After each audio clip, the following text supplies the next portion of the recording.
Assalamualaikum warahmatullahi wabarakatuh.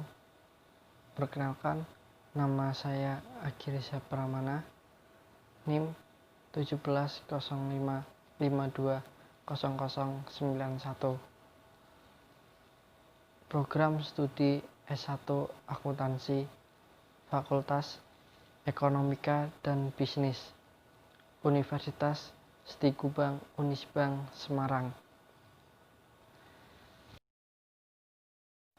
Tujuan dari presentasi ini adalah untuk memenuhi tugas UTS mata kuliah akuntansi investigasi. Saya akan menyampaikan materi presentasi tentang peran auditor internal dalam pencegahan dan pendeteksian kecurangan. Materi yang pertama, fenomena kecurangan.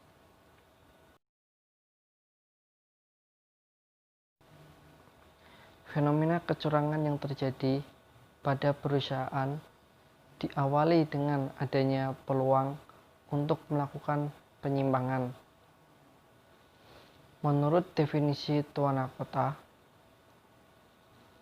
fraud merupakan perbuatan yang disengaja oleh satu atau beberapa orang dalam manajemen, pegawai, atau pihak ketiga.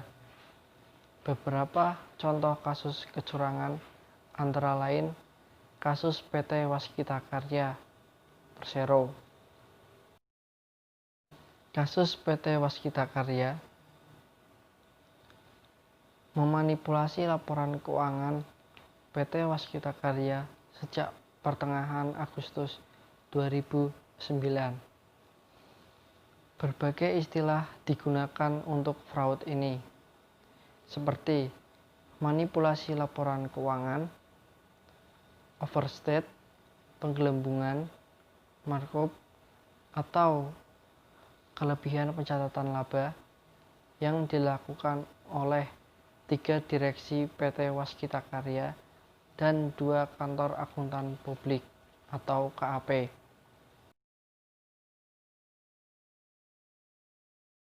Kementerian Negara BUMN menonaktifkan 2 direktur PT Waskita Karya terkait kasus kelebihan pencatatan pada laporan keuangan pada tahun 2004 sampai dengan tahun 2008 ketika mereka akan melakukan IPO pada tahun 2008.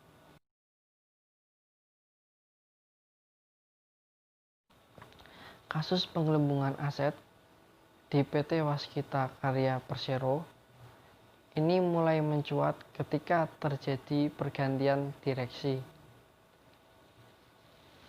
Direktur utama pengganti tidak menerima begitu saja laporan keuangan manajemen lama dan kemudian meminta pihak ketiga lain untuk melakukan audit mendalam atas akun tertentu. Dalam laporan keuangan tahun 2008, diungkapkan bahwa terdapat salah saji atau penggelembungan aset di tahun 2005 sebesar 5 miliar rupiah. Nilai 5 miliar rupiah tersebut terdiri dari 2 proyek yang sedang berjalan. Proyek yang pertama adalah proyek renovasi kantor Gubernur Riau. Proyek ini dimulai pada tahun 2004 dan sudah selesai 100%. Nilai kontrak sebesar 13,8 miliar rupiah. Namun, pada akhir tahun 2005 terdapat pekerjaan tambahan kurang senilai 3 miliar rupiah. Sampai dengan akhir tahun 2008, saldo tersebut masih muncul di neraca perusahaan sebagai tagihan bruto pada pemberi kerja. Proyek yang kedua adalah proyek pembangunan gelanggang olahraga Bulian Jambi. nilai kontrak sebesar 33.998 miliar rupiah, dan PT Waskita Karya Persero mengakui pendapatan kontrak dari progres tersebut sebesar 2 miliar rupiah. Satu tersebut masih outstanding sampai dengan akhir tahun 2008. Kontrak itu diputus oleh Pemda Batanghari karena dianggap ditandatangani oleh pihak yang tidak berwenang. Ada kasus pergantian bupati.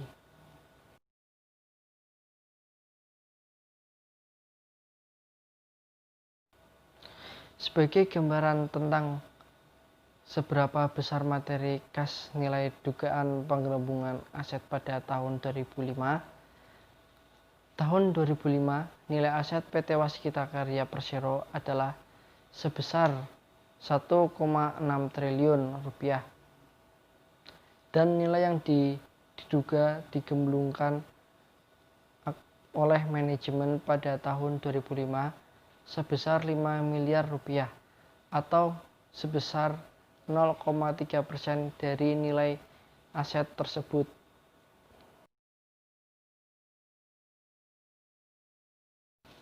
Dalam laporan keuangan PT Waskita Karya, tercatat pada tahun 2008 memperoleh laba sebesar 163,4 miliar rupiah, dan pada tahun 2009 memperoleh laba sebesar 307,1 miliar rupiah. Berdasarkan data tersebut, angka laba yang diperoleh oleh PT Waskita Karya Persero masih relatif kecil jika dibandingkan dengan perusahaan lain yang sejenis.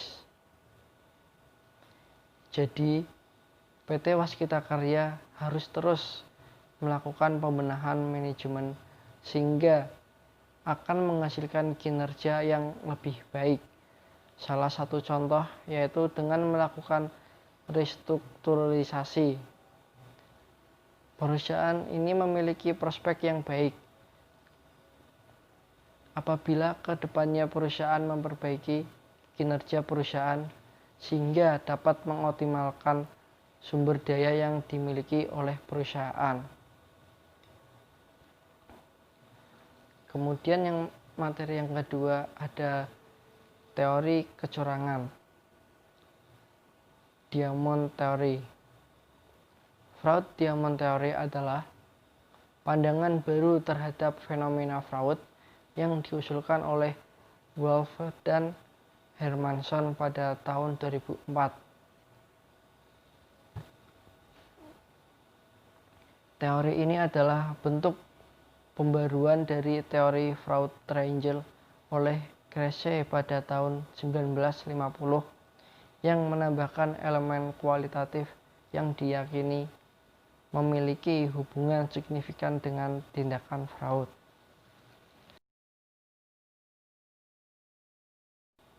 Komponen Diamond Theory yang pertama ada pressure atau tekanan. Pressure atau tekanan dapat didefinisikan sebagai motif dari perilaku seseorang untuk melakukan penyelewengan karena dipicu oleh adanya dorongan yang dirasakan. Setiap pelaku harus menghadapi beberapa jenis tekanan untuk melakukan penipuan. Tekanan yang dirasakan diartikan sebagai motivasi yang menuntun pelaku untuk terlibat dalam perilaku yang tidak etis. Tekanan semacam ini dapat terjadi pada semua pihak di semua tingkat organisasi dan dapat terjadi karena berbagai alasan.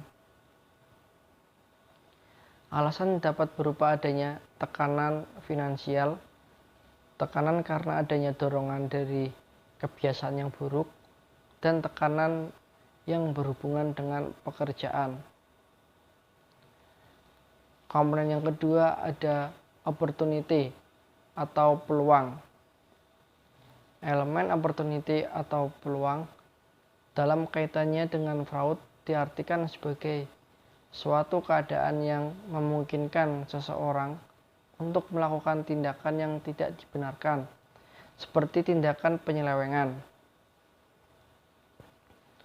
Peluang bisa terjadi karena dipengaruhi oleh lemahnya pengendalian internal, pengawasan yang kurang terkontrol, atau karena posisi yang strategis. Dengan memanfaatkan suatu kondisi atau posisi tertentu, seseorang dapat dengan leluasa mengatur kepentingan orang banyak. Komponen yang ketiga, rationalization atau rasionalisasi. Konsep rasionalisasi menunjukkan bahwa pelaku harus bisa merumuskan beberapa bentuk rasionalisasi yang dapat diterima secara moral sebelum terlibat dalam perilaku yang tidak etis. Rasionalisasi memungkinkan penipu memandang tindakan ilegalnya sebagai suatu tindakan yang dapat diterima. Alasan seperti tergoda melakukan fraud karena merasa rekan kerjanya juga melakukan hal yang sama dan tidak menerima sanksi atas tindakan fraud tersebut bisa menjadi pemberantas dari penyelewengan yang terjadi.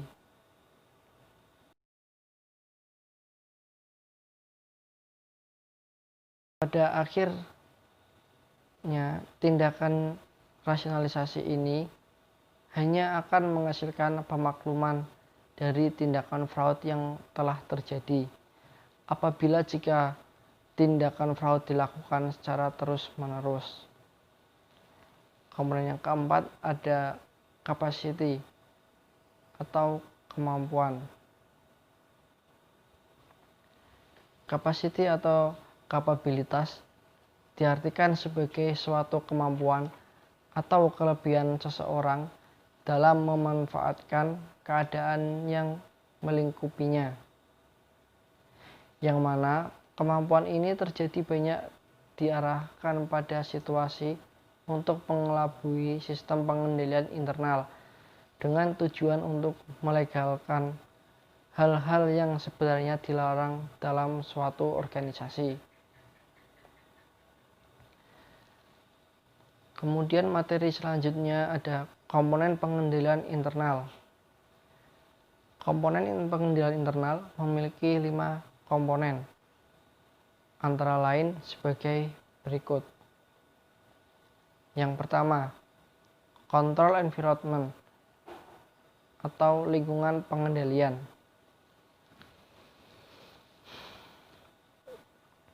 Lingkungan pengendalian memberikan nada pada suatu organisasi, mempengaruhi kesadaran pengendalian dari para anggotanya. Lingkungan pengendalian merupakan dasar bagi komponen pengendalian internal lainnya, memberikan disiplin dan struktur. Faktor lingkungan pengendalian termasuk integritas, nilai etika, dan kemampuan orang-orang dalam entitas, filosofi manajemen, dan gaya operasi, cara manajemen untuk menentukan wewenang dan tanggung jawab, mengorganisasikan dan mengembangkan orang-orangnya, kebijakan dan praktek sumber daya manusia, perhatian dan arahan yang diberikan dewan direksi. Kemudian yang kedua ada risk assessment atau penilaian risiko.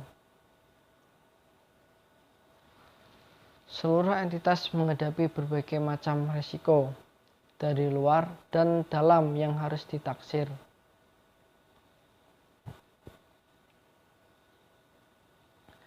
Prasyarat dari risk assessment atau penilaian risiko adalah penegakan tujuan yang terhubung antara tindakan yang berbeda dan konsisten secara internal. Risk assessment atau penilaian risiko adalah proses mengidentifikasi dan menganalisis risiko-risiko yang relevan dalam pencapaian tujuan.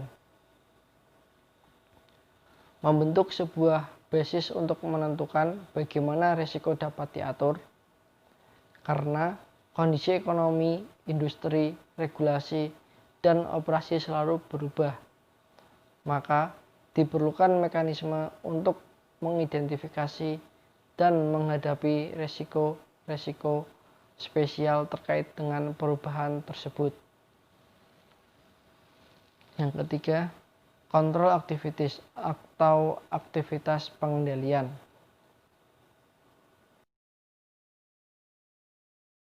Kontrol aktivitas atau aktivitas pengendalian adalah kebijakan dan prosedur membantu meyakinkan manajemen bahwa arahannya telah dijalankan.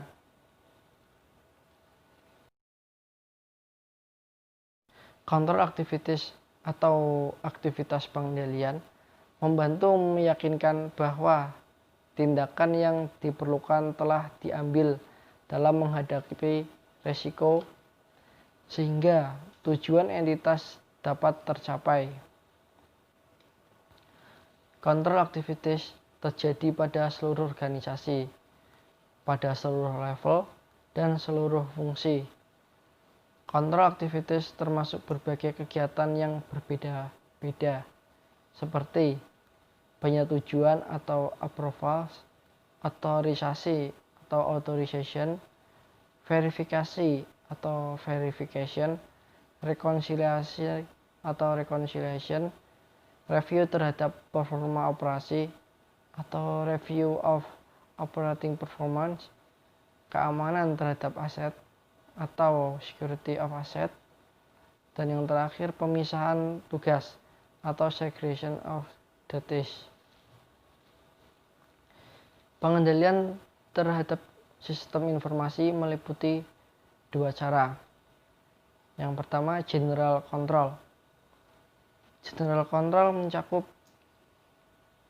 kontrol terhadap akses perangkat lunak dan sistem development. Yang kedua, application control mencakup pencegahan dan deteksi transaksi yang tidak terotorisasi, berfungsi untuk menjamin compliance, accuracy, authorization, dan validity dari proses transaksi. Yang keempat, information of communication atau informasi dan komunikasi.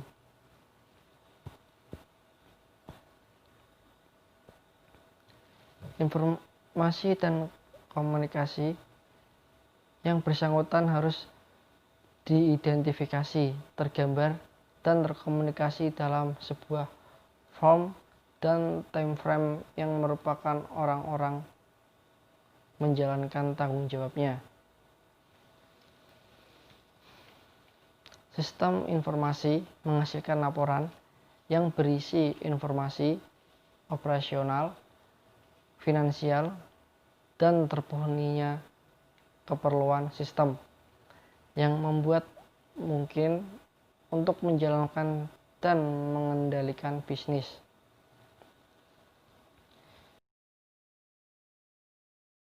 Informasi dan komunikasi tidak hanya menghadapi data-data yang dihasilkan internal, tetapi juga kejadian eksternal, kegiatan dan kondisi yang diperlukan untuk memberikan informasi dalam rangka pembuatan keputusan bisnis dan laporan eksternal.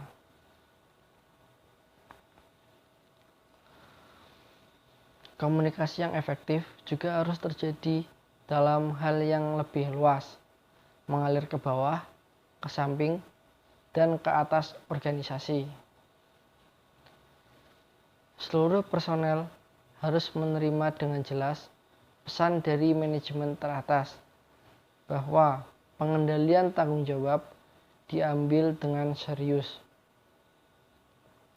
Para personel harus mengerti peran mereka dalam sistem pengendalian internal, sebagaimana mereka mengerti bahwa kegiatan individu mereka berhubungan dengan pekerjaan orang lain. Mereka harus memiliki niat untuk mengkomunikasikan informasi yang signifikan kepada atasannya. Selain itu, juga dibutuhkan komunikasi efektif dengan pihak eksternal seperti customer, supplier, regulator, dan pemegang saham. Yang kelima ada monitoring atau pemantauan. Sistem pengendalian internal perlu diawasi, sebuah proses yang menentukan kualitas performa sistem melalui kegiatan pengawasan yang berkesinambungan. Evaluasi yang terpisah atau kombinasi dari keduanya. Kegiatan ini termasuk manajemen dan supervisi yang reguler, dan kegiatan lainnya yang dilakukan personel dalam menjalankan tugasnya.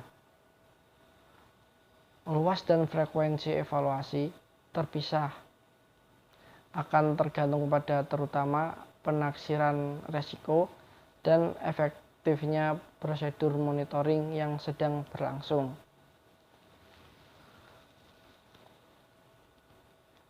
Ketergantungan sistem pengendalian harus dilaporkan kepada atasan. Dengan masalah yang serius juga dilaporkan kepada manajemen teratas dan dewan direksi, yang merupakan soft control sebagai berikut. Lingkungan pengendalian atau control environment, pengendalian risiko atau risk assessment, yang merupakan hard control sebagai berikut. Aktivitas pengendalian atau control activities, informasi dan komunikasi atau information and communication, pemantauan atau monitoring.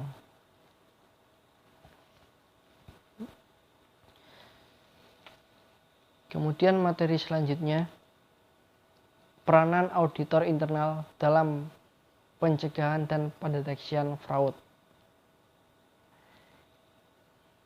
Auditor internal melakukan kegiatan-kegiatan sebagai berikut. Yang pertama, menelaah dan menilai kebaikan, memadai tidaknya dan penerapan sistem pengendalian, manajemen, struktur pengendalian internal, dan pengendalian operasional lainnya, serta mengembangkan pengendalian yang efektif dengan biaya yang tidak terlalu mahal.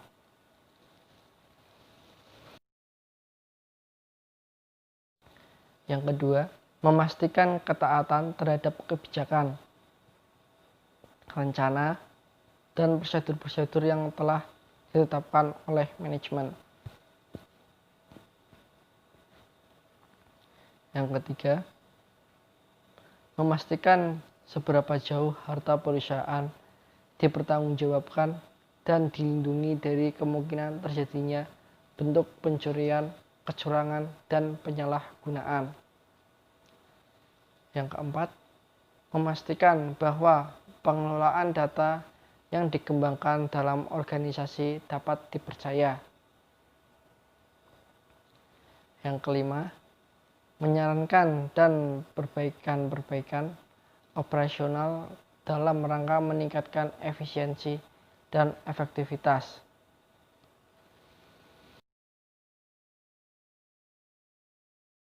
Dari kegiatan-kegiatan yang dilakukan tersebut, dapat disimpulkan bahwa internal auditor antara lain memiliki peranan dalam hal pencegahan kecurangan atau fraud prevention, pendeteksian kecurangan atau fraud detection, penginvestigasian kecurangan atau fraud investigasi. Auditor internal memiliki peranan penting dalam perusahaan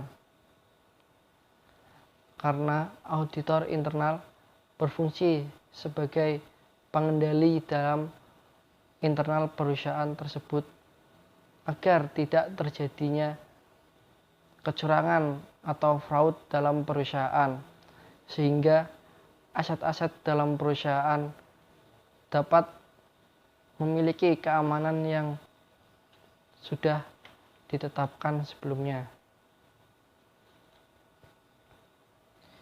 Kemudian materi selanjutnya, kompetensi internal auditor.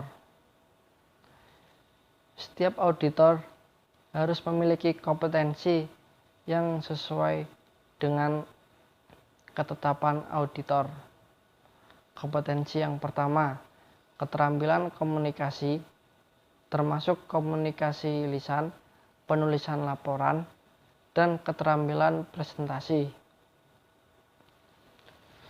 Kemudian kompetensi yang kedua, keterampilan memecahkan masalah, misalnya pemikiran konseptual dan analitis. Yang ketiga, kemampuan untuk mempromosikan nilai audit internal di antara karyawan kunci dalam organisasi.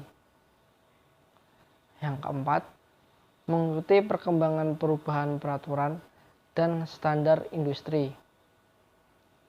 Yang kelima, pengetahuan dalam audit seperti standar audit internal dan standar etika profesional. Yang keenam, pengetahuan dalam manajemen risiko perusahaan, misalnya analisis risiko dan penilaian kontrol. Kompetensi lain yang diidentifikasi dalam survei adalah keterampilan organisasi, keterampilan manajemen perubahan, pemikiran kritis, kerja tim, dan keterampilan negosiasi. Jadi, setiap auditor diwajibkan dan harus memiliki kompeten-kompeten sehingga hasil dari audit dapat dipercaya hasilnya.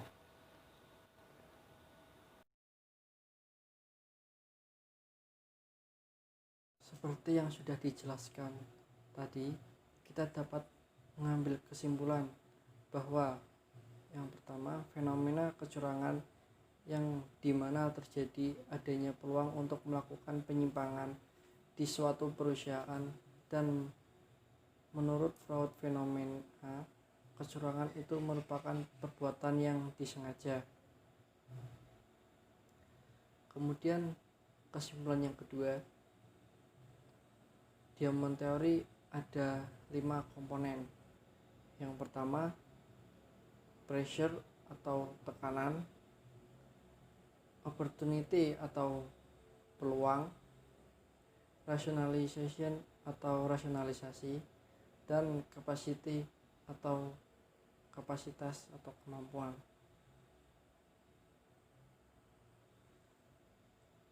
Kesimpulan yang ketiga, komponen pengendalian internal ada 5, yaitu control environment atau lingkungan pengendalian, risk assessment atau penilaian risiko, control activities atau aktivitas pengendalian, information dan komunikasi atau informasi dan komunikasi, monitoring atau pemantauan. Kesimpulan yang keempat, ada beberapa peran auditor internal seperti menelaah dan menilai kebaikan, memastikan ketaatan terhadap kebijakan, memastikan seberapa jauh harta perusahaan dipertanggungjawabkan dan dilindungi, memastikan bahwa pengolahan data yang dikembangkan dalam organisasi dapat dipercaya, menilai mutu pekerjaan setiap bagian dalam melaksanakan tugas, menyarankan perbaikan-perbaikan operasional. Kemudian yang kesimpulan yang terakhir, adapun yang kompetensi internal auditor terdiri menjadi 6, yaitu keterampilan komunikasi, keterampilan memecahkan masalah, kemampuan untuk mempromosikan nilai audit internal, mengikuti perkembangan perubahan peraturan dan standar industri, pengetahuan dalam audit, pengetahuan dalam manajemen risiko perusahaan. Sekian presentasi dari saya. Mohon maaf apabila ada kesalahan dalam penyampaian. Terima kasih dan wassalamualaikum warahmatullahi wabarakatuh.